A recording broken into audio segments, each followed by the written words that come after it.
आपने क्योंकि north east का जिक्र किया, और ये पहले मुझे नहीं लगता कि कोई प्रधानमंत्री इस प्रकार कर पाया, तो ये भी अपने में एक बहुत बड़ी उपलब्धि रही है 10 वर्षों की। आपने नॉर्थ ईस्ट का जिक्र किया।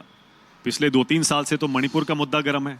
उस पर विपक्ष कहता है कि प्रधानमंत्री मणिपुर क्यों नहीं जाते, क्यों नहीं वहां की आग को शांत कर पाते। उनको कोई जवाब देना चाहते हैं आप?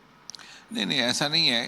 दरअसल अगर आप इसकी भी तुलना पहले के मुकाबले करें तो महीनों तक नॉर्थ ईस्ट की आवाजाही बंद रहती थी।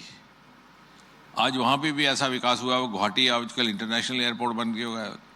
पहले तो जब आप गुवाहाटी में लैंड करते उदाहरण के तौर पर, तो सबसे पहले आपको मांग इन लोगों से ये आती कि जो हेलीकॉप्टर की सेवा है शिलोंग के लिए, उसकी फ्रीक्वेंसी बढ़ा दी जाए, क्योंकि वहाँ यातायात का वो एक माध्यम था।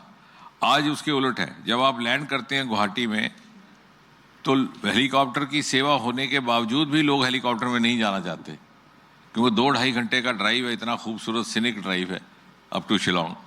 तो ये सब काम जो हुआ अभी हुआ, और कुल मिलाकर के देखा जाए तो पूरे के पूरे क्षेत्र में शांति है। ऐसा नहीं है कि पहले तो अगर नॉर्थ ईस्ट से या कश्मीर से कोई खबर आती तो यही आती ना कि कितने मरे और कितने जख्मी हुए और कितने शिफ्ट हुए। अब तो नहीं ऐसा होता ना।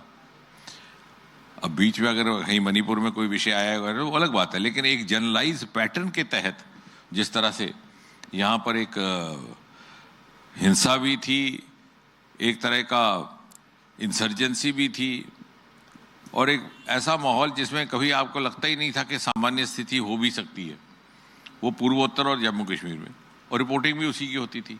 अब ऐसा नहीं है।